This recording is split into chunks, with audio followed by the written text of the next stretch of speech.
Ok, toute ma vie, j'ai toujours eu des téléphones Android. Mais il y a 2 ans, j'ai décidé de changer un petit peu et de me prendre un iPhone. Mais je sais toujours pas si j'ai bien fait. Bon alors déjà, premièrement, pourquoi est-ce que j'ai changé de téléphone? Eh bien la raison, elle est complètement débile. Un jour, je suis allé aux toilettes, comme tous les jours de ma vie finalement, et comme 90% des gens, quand je vais aux toilettes, je prends mon téléphone. Mais au moment où je sors mon téléphone de ma poche, eh bien il me glisse des mains et se brise complètement contre le sol. À ce moment-là, il faut savoir que j'adorais mon téléphone, mon Samsung Galaxy A51, et j'aurais adoré le remplacer par un autre téléphone Android. Mais autour de moi, à ce moment-là, il y avait trop de gens qui avaient des iPhones, et tout le monde me disait que c'était génial. Et moi, comme un passionné de technologie, je pouvais pas leur dire « Bah non, allez vous faire foutre, je suis très bien avec mon Samsung, j'ai pas envie de changer moi !» Je reviens, je vais m'acheter un S23. Donc, vous l'avez deviné, forcément, j'ai craqué, et oui, j'ai acheté mon premier iPhone. Un iPhone reconditionné, bien sûr, parce que 1000 boules pour un téléphone, je ne suis pas encore prêt. Enfin, si, moi je suis prêt, mais mon compte en banque, pas vraiment. Bref, au début, je dois admettre que j'ai pas trop apprécié mon expérience iOS. Mon téléphone était hyper fluide, hyper performant et hyper efficace, mais j'étais quand même déçu. Et l'une des raisons principales de ma déception, c'était l'écran. Basiquement, même si sur mon iPhone 11 Pro j'ai bel et bien une dalle OLED, je n'arrivais pas du tout à retrouver les mêmes couleurs hyper éclatantes, hyper saturées et hyper belles des téléphones Android. À la place, j'avais plutôt le droit à des couleurs beaucoup plus justes, des couleurs beaucoup plus douces à l'œil, et des couleurs que je trouve beaucoup moins jolies à regarder. Et puis, tant qu'on est sur l'écran, on va même parler de l'encoche. Je suis désolé, mais l'encoche, c'est pas joli. Et même le Dynamic Island, c'est pas beau. Alors je sais que vous allez me dire, c'est l'hôpital qui se fout de la charité, le mec il parle de beauté, mais un petit point, comme tous les autres téléphones Android ils ont pour la caméra, c'est tellement plus joli et moderne que... Je suis déçu qu'on n'ait pas ça sur iPhone, tout simplement. Le deuxième truc que j'aimais pas sur iPhone et que j'aime toujours pas, c'est au niveau de la personnalisation. Je suis désolé, mais je trouve ça complètement débile qu'on puisse pas mettre nos applications là où on veut sur notre écran d'accueil. Elles sont obligées d'être collées les unes aux autres. Pourquoi ? Laissez-moi les mettre à un endroit précis, comme ça je me fais des groupes. Voilà, j'ai pas envie d'avoir des dossiers, j'ai envie d'avoir des groupes. Oui, c'est bizarre. Troisième truc que je n'aime pas sur mon iPhone, ou plutôt que je déteste sur mon iPhone, et pourtant c'est un truc tout simple, c'est tout simplement le fait qu'on ne puisse pas avoir de mode silencieux, complètement silencieux. Enfin, je veux dire sur iPhone. Pour ceux qui en ont un, et qui n'ont pas le dernier surtout, vous avez un petit switch ici. Si vous activez le switch, vous êtes en mode silence, et si vous désactivez le switch, vous n'êtes plus en mode silence. Le mode silence chez iPhone, c'est le mode vibreur sur Android. C'est-à-dire que si vous recevez un appel, une notification ou un message, votre téléphone va vibrer. Sauf que moi, je veux que mon téléphone il soit complètement silencieux. Je ne veux même pas de vibreur. Sur Android, c'est pas compliqué. On appuie une fois sur le bouton, on est en mode son. On appuie une fois sur le bouton, on est en mode vibreur. Et on appuie une fois sur le bouton, on est en mode complètement silencieux. Je ne comprends pas pourquoi iPhone n'a pas ça. Alors oui, je sais bien que dans les paramètres, on peut désactiver ou activer ce fameux vibreur en mode silence. Mais j'ai pas envie d'aller dans les paramètres pour désactiver une option aussi basique que ça. Et puis en plus, il y a d'autres problèmes sur iPhone.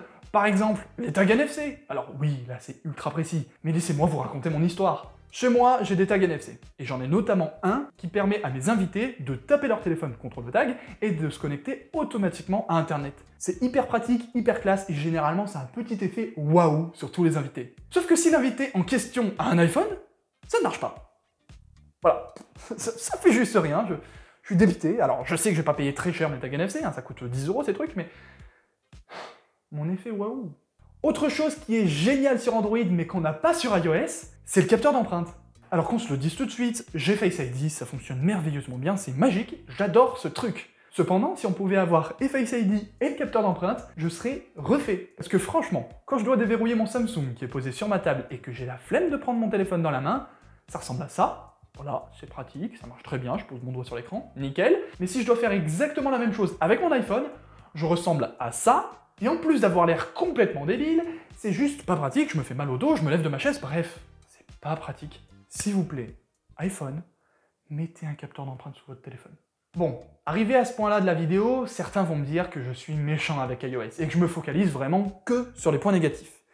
Et c'est vrai, pour le moment, je me suis focalisé que sur les points négatifs. Mais iOS a plein de points positifs. Par exemple, premier point positif, quand on parle d'iPhone, on parle tout de suite d'une chose qui est juste incroyable, c'est vraiment l'écosystème.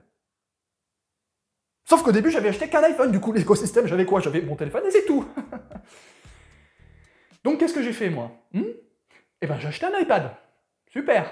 Et des écouteurs. Et une montre. Et des AirTags. Oui, je suis un pigeon. Alors je dois avouer que l'écosystème d'Apple, effectivement, les gens n'ont pas menti, c'est merveilleux. Rien que voir mes AirPods switcher aussi rapidement entre ma tablette et mon iPhone, c'est juste magique. J'ai mon téléphone dans la main, je prends ma tablette, hop, ça switch tout de suite, je suis directement connecté avec l'iPad. Je pose l'iPad, je prends mon téléphone dans la main, hop, c'est connecté sur mon iPhone. C'est tellement magique, tellement réactif, et surtout, il n'y a rien à appuyer. Trop bien, vraiment, bravo. Deuxième point, la montre. Quand vous achetez une Apple Watch et que vous avez un iPhone, vous n'avez rien besoin de faire. Vous mettez votre montre, vous appuyez sur oui sur la montre, oui sur le téléphone, vous êtes connecté, il n'y a pas d'application à télécharger, il n'y a pas d'inscription sur un service tiers à faire, c'est juste génialissime. Après, dans les autres avantages qu'on a sur iOS, et ça c'est un avantage qui est ultra connu aussi, mais qui est vrai, c'est la simplicité d'utilisation. Par exemple, un truc tout bête, quand vous êtes sur iPhone et que vous ouvrez une application, vous n'avez jamais besoin de fermer cette application. Ça ne sert à rien. Votre téléphone le fera tout seul quand il en aura besoin. S'il n'en a pas besoin, il fermera jamais l'application, il faut la laisser en arrière-plan. Et non, ça ne ralentit pas votre téléphone. Pour ceux qui ne me croient pas, ceci est un iPhone 11 Pro, voilà, et voilà, ça c'est toutes mes applis. Je sais pas si ça se voit bien. Et pour ceux qui pensent que ça ralentit le téléphone, bah bof, hein. Il est très rapide mon téléphone, non? Je vous montre que j'ai encore toutes mes applis derrière. Comme ça, voilà. Comme ça, il n'y a pas de quiproquo. C'est fait pour. Et d'ailleurs, dans le même délire, sur iOS, vous n'avez pas non plus à vous soucier du GPS parce que votre téléphone activera ou désactivera le GPS quand il en a besoin. Tandis que sur Android, il faut des fois l'activer manuellement ou le désactiver manuellement, même si on peut le faire en automatique. Sur iOS, on n'a juste pas le choix. Et ça marche très bien. Donc, on va pas s'en plaindre, c'est beaucoup plus simple. En plus de ça, l'optimisation des iPhones est impressionnante honnêtement. Au bout de presque 2 ans d'utilisation avec cet iPhone que j'ai acheté reconditionné, et croyez-moi que je lui en mets plein la gueule, il fonctionne encore super bien et il ne ralentit que très rarement. Tandis que mon petit Samsung A51, au bout d'1 an et demi d'utilisation, il commençait à fatiguer un petit peu. Voilà, c'était pas terrible, c'était encore utilisable, mais ça n'a rien à voir par rapport à la vitesse d'exécution qu'il a ce téléphone. Je suis ravi. Voilà, sur ce point-là, c'est incroyable. Un autre point où les iPhones sont vraiment excellents et sont d'ailleurs, selon moi, les meilleurs, c'est vraiment au niveau qualité vidéo. Non mais sérieusement, la qualité vidéo de cet iPhone 11 Pro qui est sorti en 2019 est juste excellente. Et je pense même qu'elle arrive à tenir tête largement au dernier Google Pixel 8 qui vient de sortir. Arrête de faire genre, t'as toujours pas mis l'abonné sur Insta. Non mais c'est pas sympa ça aussi. Bon voilà, c'est déjà la fin de la vidéo. Si vous pensez que j'ai oublié des points importants, n'hésitez pas à me le dire dans les commentaires. Et si vous aimez ce que je fais, moi je vous propose de jeter un petit œil sur mes réseaux sociaux. Ils s'affichent actuellement sur votre écran, et ils sont aussi dans la description. Mais vous faites pas trop mal en lançant votre œil, hein. Je vais vraiment finir la vidéo sur cette vanne nulle là? J'ai l'impression que j'ai pas trop le choix.